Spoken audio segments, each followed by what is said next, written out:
Welcome to Level Up Chips. Hey Ice King, why'd you steal our garbage?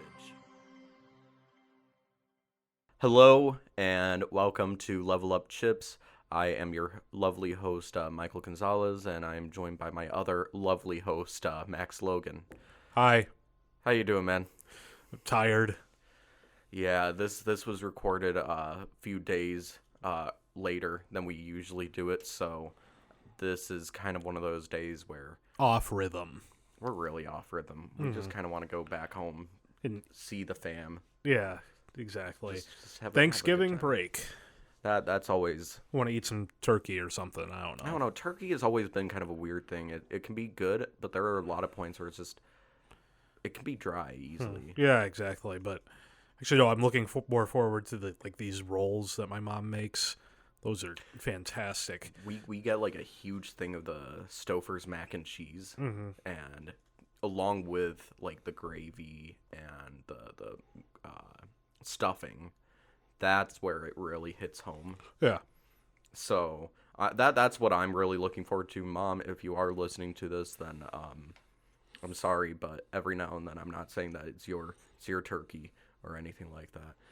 But anyway, back to the news. We're getting right into the news. Max, do you want to talk a little bit about what's going on over in Activision Blizzard? Oh boy. So who is he? The CEO now, or Yeah. Bobby Kotick. Turns out he's not a good person. He's like a major offender over there. Yeah. For example, there was an email that was sent out to all the employees that pretty much said, like, stop the harassment, but you can't stop Bobby Kotick from doing that. So Yeah, that's the big thing right now. Where didn't they already like lose a CEO? yeah, they did, and then Bobby Kotick got the part. yeah. How does this just keep happening? I was like, okay, CEO's gone. We're finally safe, but it actually turns out it's Emperor Palpatine that got the place. Yep, it's just replacing one bad guy with another, I guess. Like, okay, we got rid of Palpatine, but now we have Lord Vader. Let's see where this goes, people. And that's kind of the weird thing when it comes to this whole Activision Blizzard situation. I just... The big thing that's been going on with it is the fact that a lot of the heads of Sony and Microsoft, they're really looking down on Activision Blizzard, saying like how they're rethinking their position with them. Right. And hopefully people are thinking that he might be resigning over Thanksgiving break. Perhaps. I don't know. Right now, yeah, a lot of the main shareholders, a lot of the board, they're saying no. Don't get rid of Bobby Kotick. It's one exception. Yeah. Even though there are multiple incidences. Yeah. Right. Just terrible stuff that he's done. Yeah. So the other news that we also have is Capcom. Yep. They are releasing this one game called Pragmata, and they keep saying that it's going to be this unforgettable adventure. Well, it's going to have to be unforgettable at a certain later time because it just got delayed to 2023. Yep. Basically, the most we know about it is there's space stuff happening. It looks like, another apocalypse in a video game. And also there's this little girl with like green eyes, blonde hair. Yeah, That's all we know. An odd concept. I don't know. I mean, to be fair, I feel like they're kind of going, the Death Stranding approach where they don't show like anything until that's what it's looking like. The game comes out. That's what it's looking like, and I'm a little bit scared. Except, it's not Hideo Kojima, so it's not going to be too weird. It's still Capcom, so it's still Capcom, but nevertheless, when people start going into let's not spoil it or anything like that, it usually ends up being like, oh, that's weird. That's weird. It's like I don't high like concept. And then the people get angry that you don't understand it, even though it's a very complex idea. So I don't know how to think about that. I hope Capcom does really well because this is going to be using the RE engine, Yep. which is just absolutely killer. I think that I've talked about it before, but that engine is like always the next step ahead when it comes to looks and just playing stuff. Right. My only problem with it is that for some reason it doesn't stand for Resident Evil, yet the first game it was used with was Resident Evil 7. No, it stands for something like Reach for the Moon. Yeah, something along those lines, like Eclipse. I don't know. Yeah, so it's sad, but anyway, the final thing that we do have for this week when it comes to news is we've talked a little bit about the GTA trilogy. Yep. And Rockstar has actually gone out to apologize for how buggy and messy the trilogy is, and they will be sending out a lot of new updates to make sure this is up to snuff, that it actually works well. But for now, they are restoring the classic game versions Right. for PC. Yeah. So I'm happy that they are doing that, but at the same time, I don't think that this should have happened at all. Like, Yeah. It's these are what PS2 games that they somehow messed up remastering. Like, come on. the big thing is I'm wondering what they're gonna actually update. Are they gonna actually update cosmetics at all, or is this going to be a situation where it plays well, it looks still god awful? Yeah, but I don't know. I feel like they might take a like Cyberpunk 2077 approach, where they actually get the game to a functional state before you actually start adding content. Yeah, that seems about right. I the big thing that I'm just hoping for, it's more of the fact that they should be getting rid of, or they should be adding in the fog again. Oh yeah, because it makes the world look really bad if Really bad. if you can see everything. Like, If anything, I think the big problem that they were having at first, they were like, oh, get rid of the fog, and now you can see the entirety of the map if you go up a mountain or something. And I wonder if they're thinking like, oh, it just doesn't look great. This is what technical limitations are. I can understand if oh, sorry, the window. right. A little bit of weather stuff going on, but I really think that if they elevated the mountain, like if they decided to add in fog the more you go up, Yeah, then it wouldn't be as bad. I think that's what you really need to do. When you go up places, that's when they start fogging up. Right. But I mean, yeah, it's kind of similar to, what was it? There was another game where, oh right, yeah, because I'm a Souls guy, I gotta mention this. There was a boss in the first game that was so bad that the developers publicly apologized for it. That bad? Yeah, it was in one of those areas. They were kind of like in a rush. They were just like, well, we need to do something here. So it's the one where you have to primarily platform, and it can take its like giant tree arms and sweep you into holes that kill you instantly. Why would they do that? Oh. You'd like destroy 2 shields on either side of the arena and then make a leap of faith, and it's just but No. yeah, that's probably the last time I've heard a developer publicly like say we're sorry for something. Even with Cyberpunk, they didn't really apologize. They just said, all right, We'll updates fix are coming. it. Yeah, we'll fix it. But Didn't actually say, yeah, we made a mistake. we made an oopsie. Sorry. My God. Yeah. Sorry. The wind is just Picking going up. wild tonight. Exactly. But For all the viewers, you'll probably know what night this is, so. yeah, but We're getting right into the main topic right now, yeah? Yeah. So, with Thanksgiving coming along with all the family members that you're probably going to have to talk to whether you want to or not, I think that this is a big time for party games. yeah. Because what's better than talking about all sorts of rude remarks and politics than to just, I don't know, instead play Mario Party and steal a star and then talk about the politics while playing Mario Party. It's just like Mario Party. That's what. Oh, that's exactly it. Yeah. You steal all the food at Thanksgiving, and then they get really upset, and you just say it's part of the game. Yeah, exactly. But anyway, what's like a party game that you particularly enjoy? Maybe just on my own or like with other people. You know, I guess on your own. Like, is there like a party game where even if you have AI, for the most part, you're like, okay, like I could get along with it. You know, I played a lot of those on the Wii because that was just like the impetus, the center of that kind of stuff. But I mean, I really liked playing, what was it, Rock Band?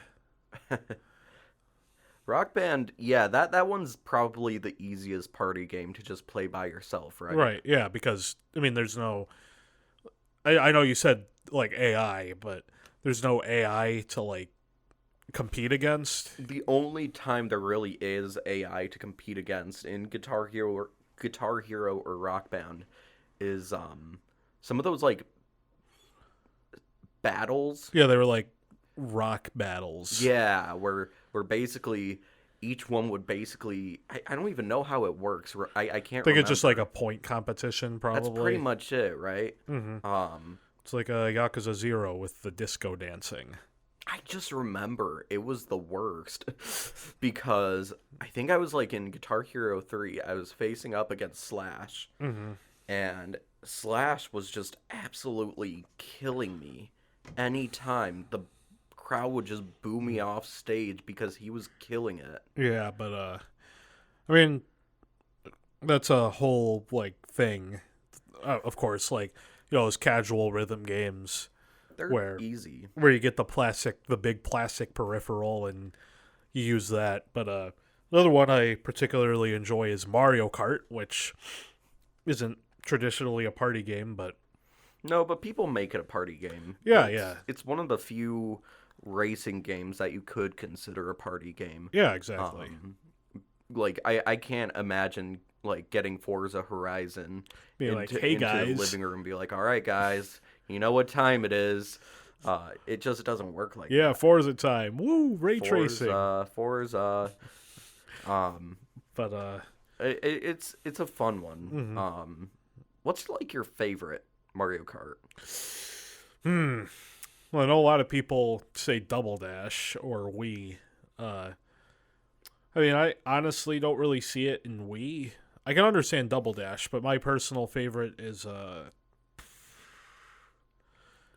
I honestly like 7 a lot. It's kind of 7 weird. is a good one. Yeah. I mean, to be fair, like a lot of people, it's nostalgic connection. Like, that was the first Mario Kart I really got into. So... And that's the thing, like, I guess with Double Dash, I can see the appeal just like you were talking about. Mostly because with Double Dash, it was cool to have the partners, it was cool to have the different carts and... the new featured items yeah. that each character had along the way. But like with Wii, I understand what you're talking about because with that one, it's just regular Mario Kart. There's nothing really extra about it except for motorbikes? Yeah, motorbikes, and also I think it's like even more crazy because the RNG is like, crazy. Is so bad in that one. That's the thing. It's crazy, which makes it like worse. Non-competitive. Well, I feel like with Mario Kart, I've always thought about it like this. There's like, it's skill based enough that people who are good at it can feel like they're having a good time, while also having enough like random BS in it that people who don't know what they're doing can also have a good time. It's an actual great thing, the rubber band system that they have. It's item rubber banding, not just speed rubber banding. No, speed rubber banding is like bad. It doesn't feel good. Right. Unless it's like, the only time I would actually say speed rubber banding is good is if it's a single player game and they, like, if you're doing bad, they slow down the people in the lead. Yeah, I mean, it creates a sense of tension and that Yeah. The lights just turned the off. lights just turned off. Oh my gosh. This is probably the most hectic episode we've had. Let me turn the lights on real quick. Yep. We'll cut this out. Or add it in. Maybe this could always be a fun time for everybody. Right. Yeah, so anyway, lights are back on, so yeah. But yeah, it creates tension. I remember, what was it? Chrono Trigger had rubber banding speed, and that made it a lot of fun because there was a certain bike race that you had. But the only thing I would say about it that just broke it is the fact that you get like 2 boosts throughout the entire race. So I was like, oh, there's rubber banding and that's it. He could boost and he still gets rubber banded back into the tension. right. So all I need to do is just go regular speed, and once at the finish line's there, just boost. Yeah, hit boost. Yep. That's it. That's all you got to do. Right. It's that simple. Uh-huh. So yeah, Mario Kart, it really does have a great feeling for anybody. Right. Like Hardcore and casual, but my favorite Mario Kart game, I would actually have to say it is 8 Deluxe. I know that's probably a little cliche for a lot of people, but hear me out. It does have a lot of those stages from like the Wii version. yeah, it seems like an all-stars. It's an easy all-stars Cast. type of cast, Uh-huh. except for the roster. Roster is not that great. I feel like the roster, it's very hit or miss. Like, I mean, you can play as Link, but that's also the good you thing. can. Also, there's like all the babies And the and the metal Koopalings characters. and the metal characters. It's not great in that aspect. Yeah. If anything, I would actually say, like, if they mixed in Mario Kart Wii's roster and then 8 Deluxe, I think that you would actually have a fantastic, like, the DLC characters. Yeah, I mean, I am happy with, what is it, Dry Bones and Dry Bowser, so.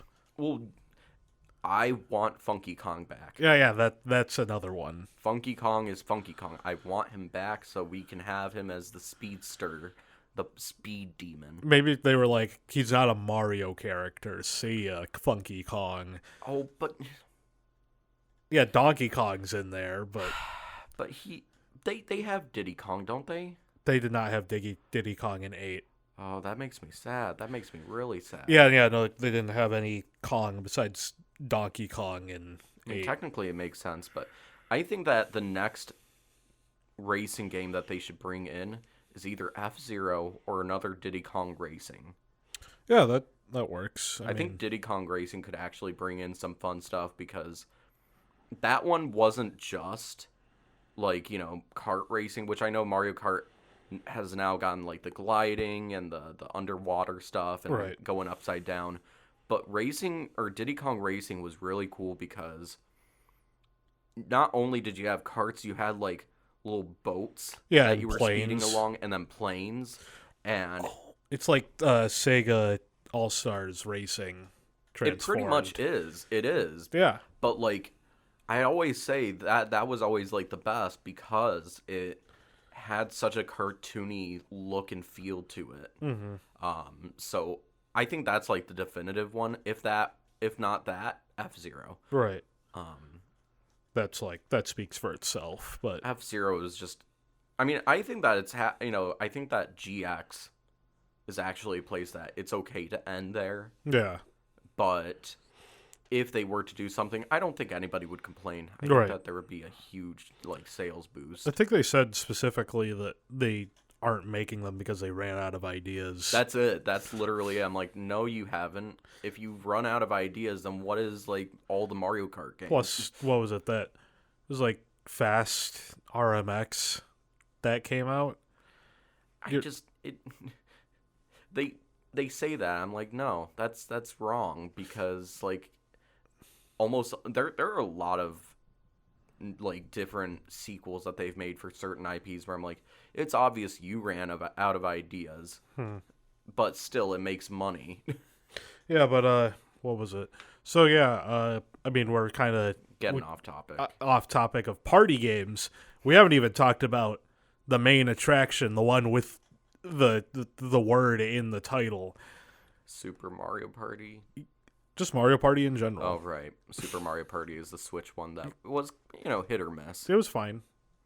It worked, and then they added online, and people were like, something's coming. I literally remember talking to my brother, like, there's a storm a brewing. I just know it. Then they released Mario Party Superstars. Which I actually would say it's probably the best Mario Party we've gotten in, like, ages. Right. Since like, the GameCube. Yeah. No, actually, I'd say Mario Party 8. That was the Wii one. I mean, honestly, in my opinion, the motion controls were a bit simplistic.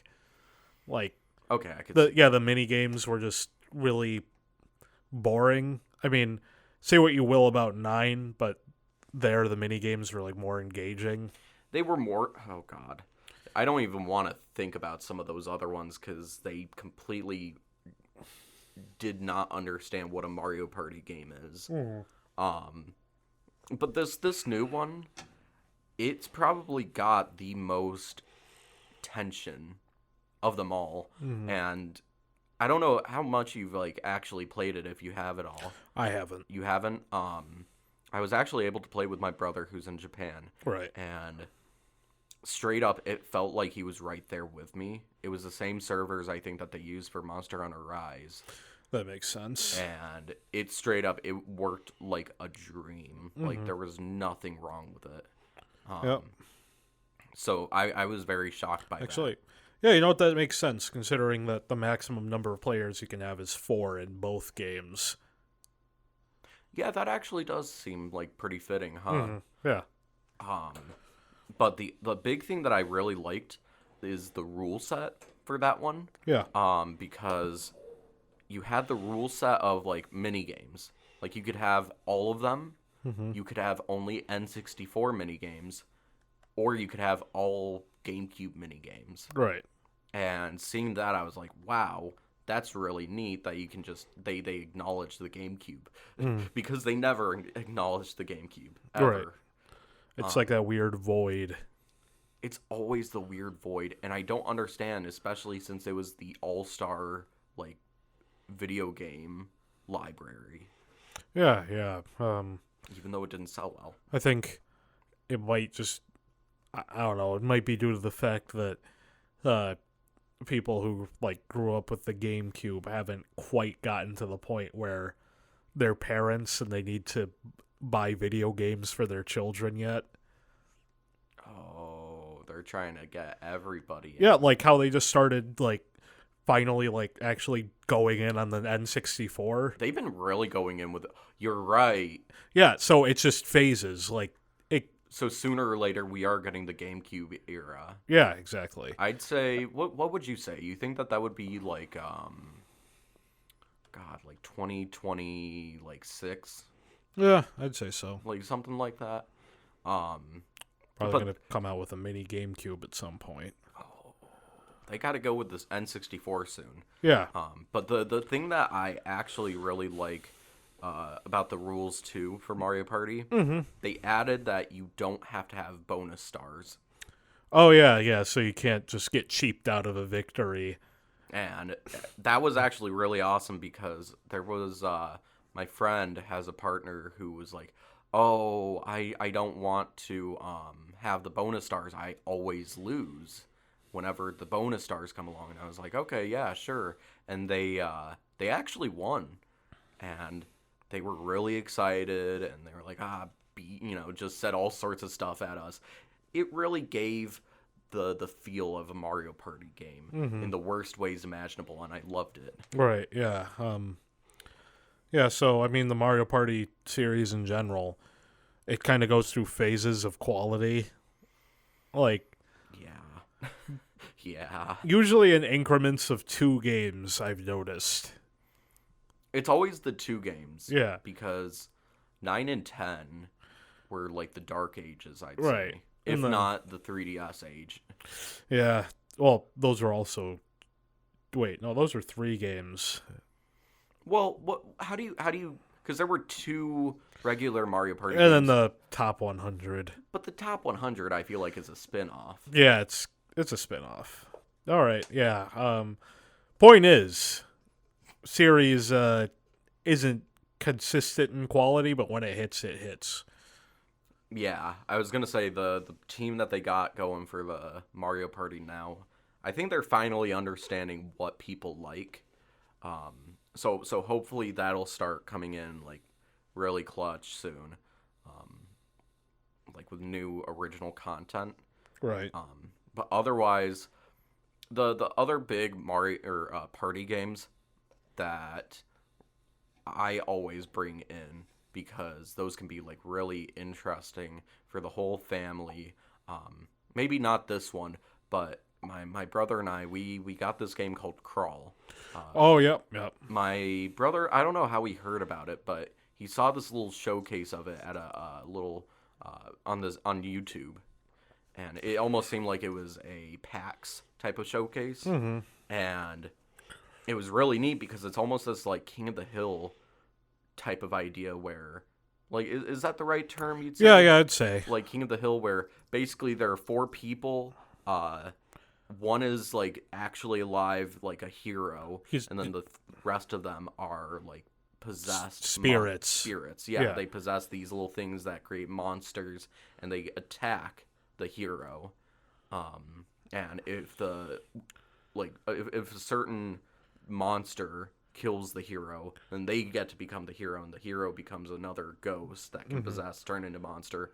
So it's this ongoing dungeon crawler where you get experience points, monsters become stronger, the hero becomes stronger, and by the end of a certain level, basically the hero has a choice to either strengthen himself up more and possibly risk the chance of losing the hero status, or he starts going towards this final boss, and there are only 3 tries that everybody has collectively. So there, if one person actually goes to the final boss, loses, then there are only 2 left for everybody. Yeah.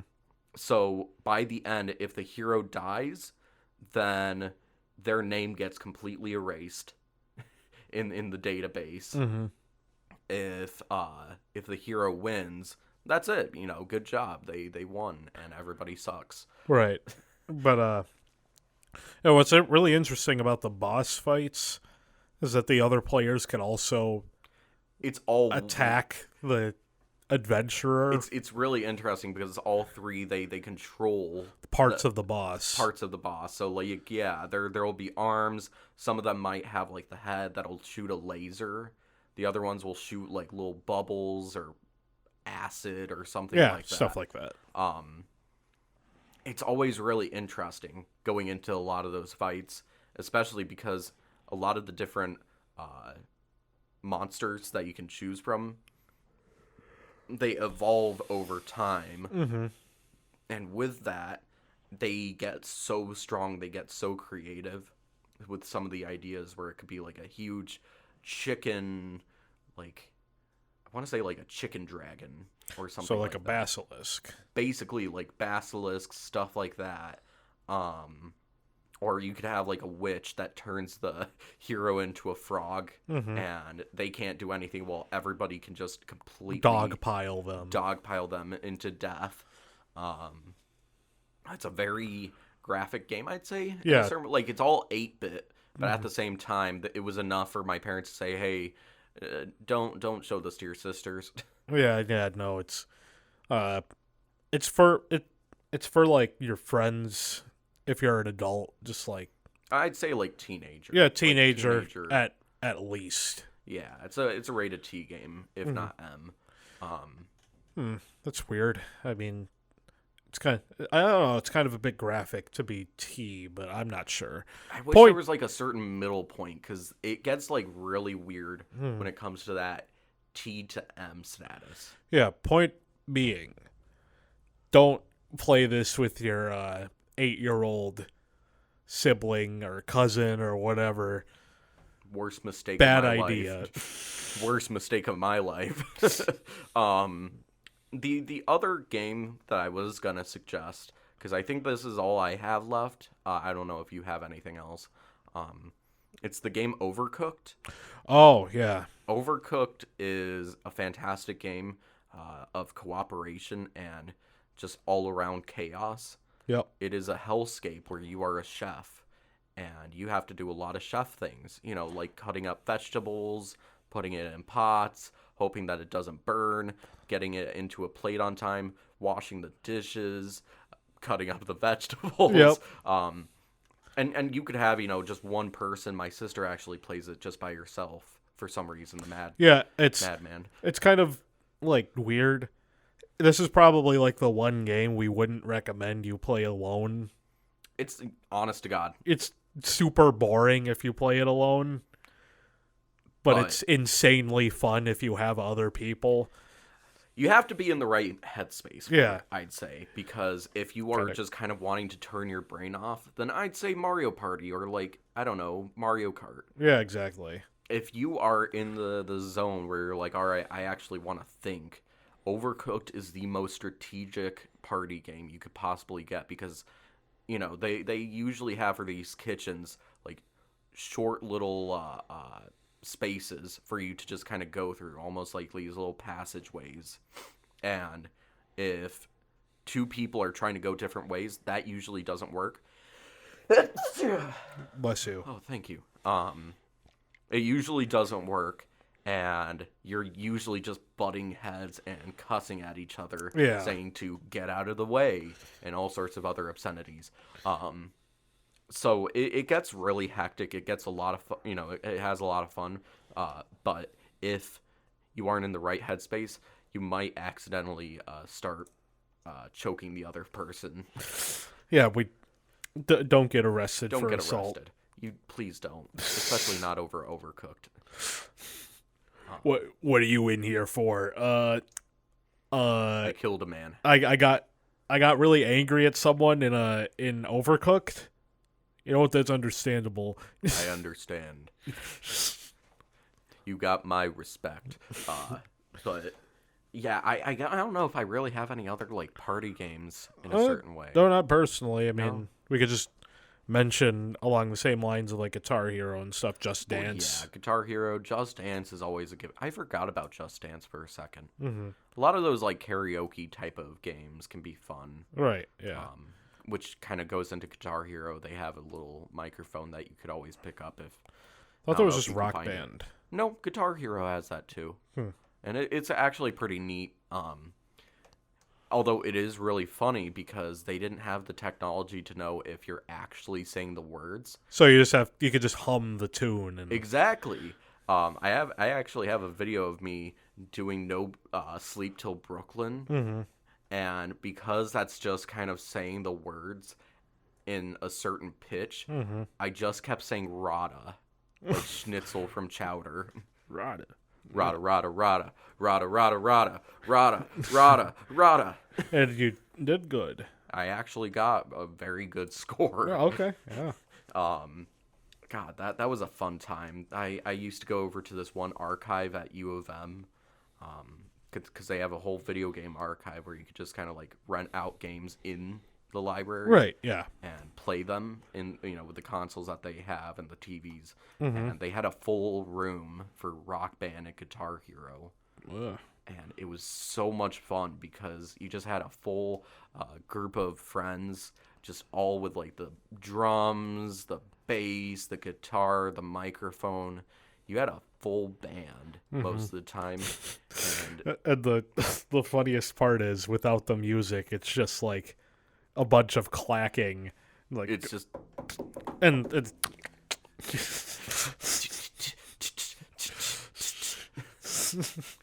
It's really funny, actually. What's more funny is the fact that room, it had a full like glass window, kind of like what the studio has. And as I was singing, I was always pointing out at the people who were in the library, just kind of like, that's my audience. Thank you so much. It'd be funnier if it was like a one-way mirror. From the outside. And you're like, oh no, they're not seeing anything. No, you just like look at it just occasionally. You're like, what? What are they doing? Oh. Oh, that's weird. Mm-hmm.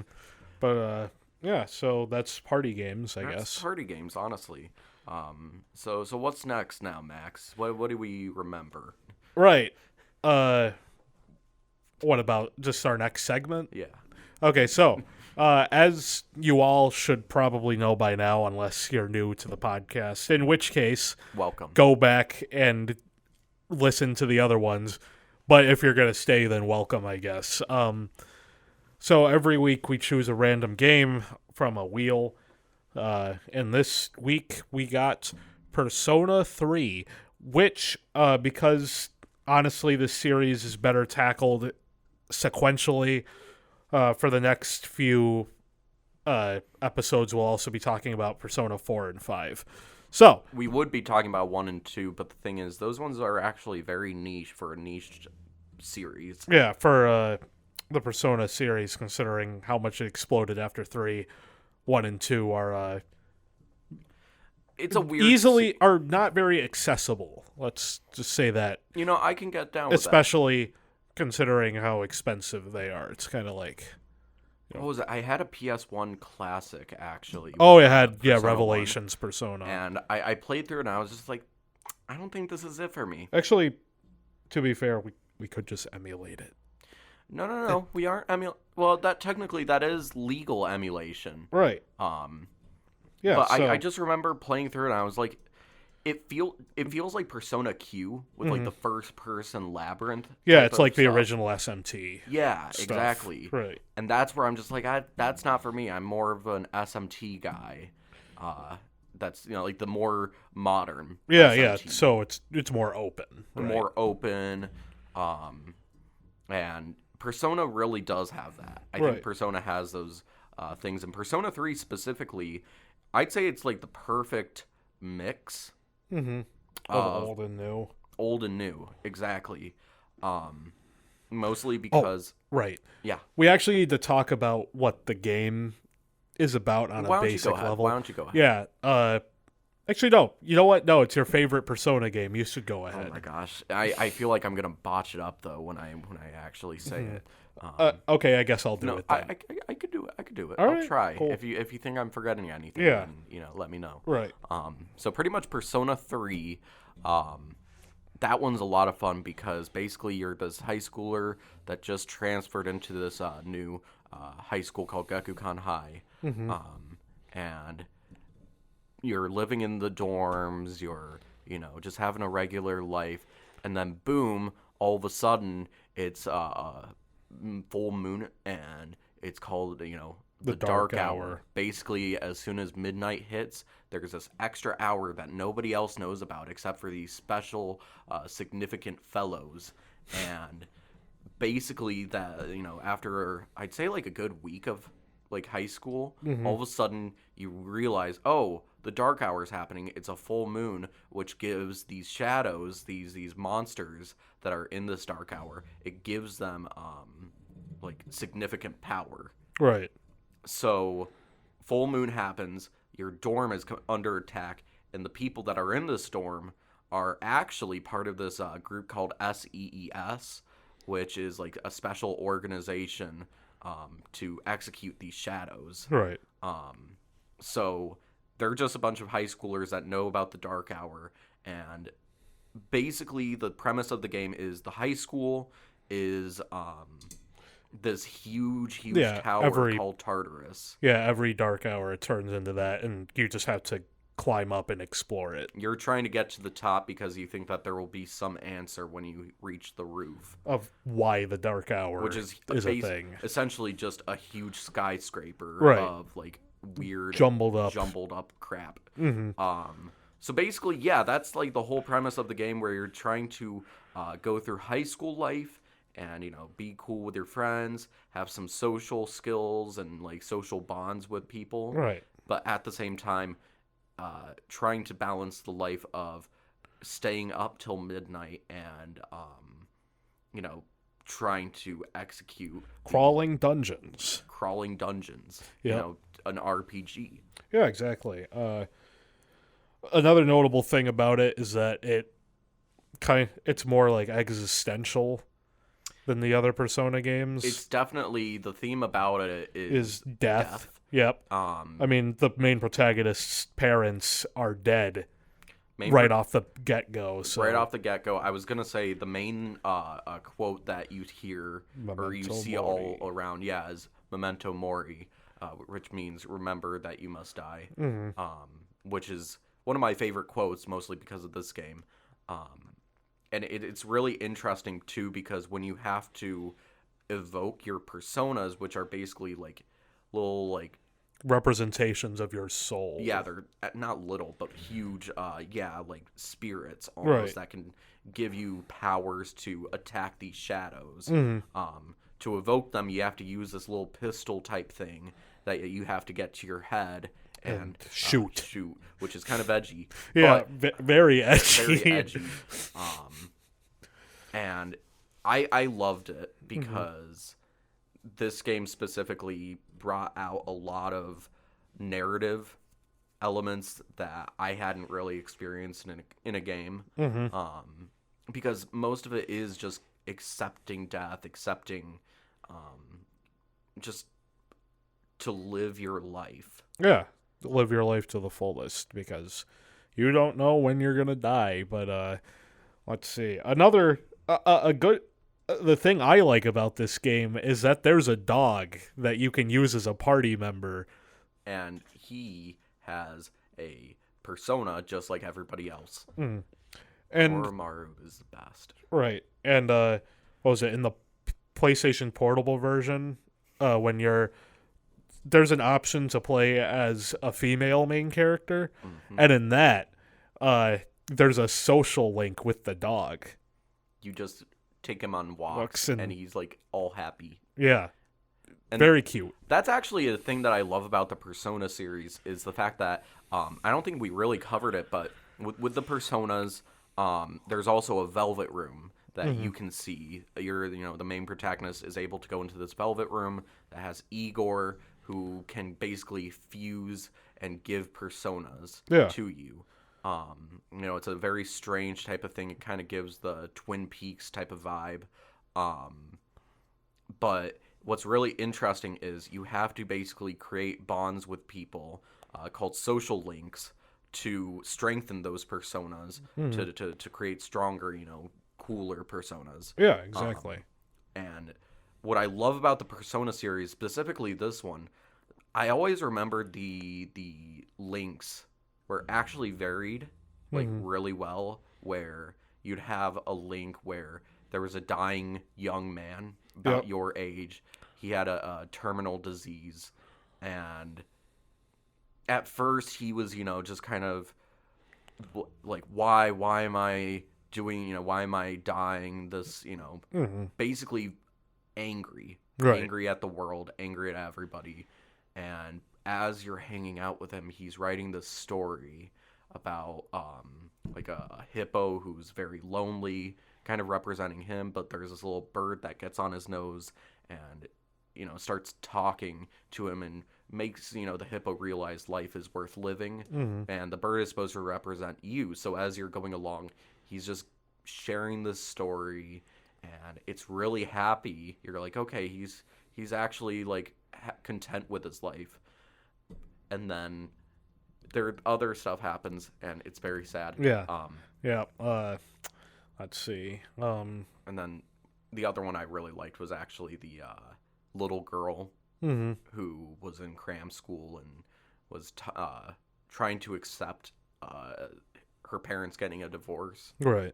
That was really sad, actually. Seems more like the game's theme is like just acceptance. And and death together. I think that this game really did have some of the best themes. Like, this is one of my favorites because it dealt with such a heavy topic, but in grace. Like, just absolute style. And it did not, like, pander in a certain way where it was, didn't understand its own message or anything like that. It really understood what it wanted to do. Right, yeah. So why don't we talk a little bit about the dungeon crawling? Oh, yeah, Tartarus. Tartarus. Yeah, it's probably The worst part the about the game. least interesting part of the game. I mean, you climb up a tower, you go through like randomized floors with certain enemies, and then you reach a mini boss. The mini bosses, ironically, are usually harder than the Actual story bosses. bosses. Yes, they are. God, I hate that. The table. The table.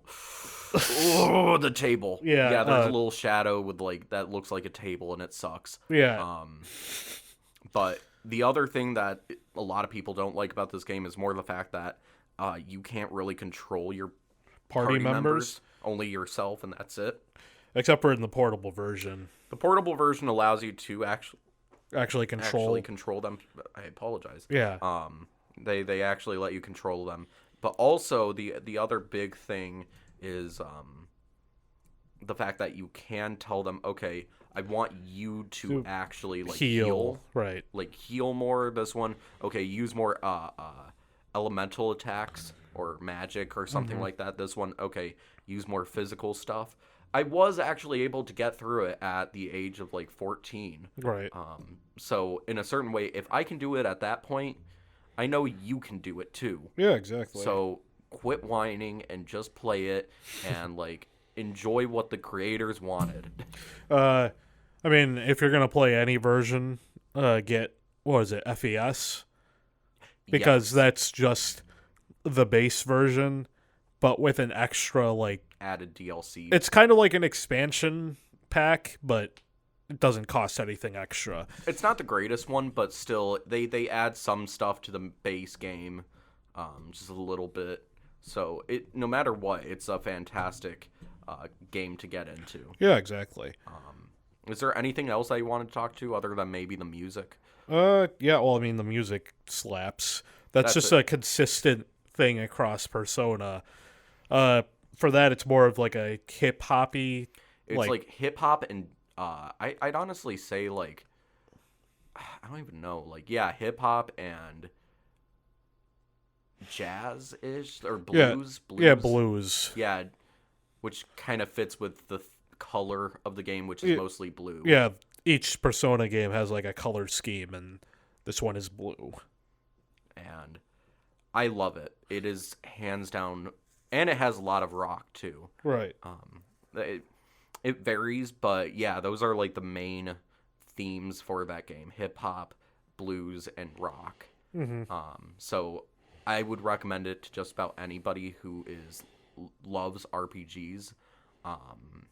But in the meantime, that's all we have for today. Yep. So we will see you next, or maybe like in a few weeks, because we got Thanksgiving break coming along. Right. So we'll see you when we see you. All right. Take it easy. Bye. See ya. Bye.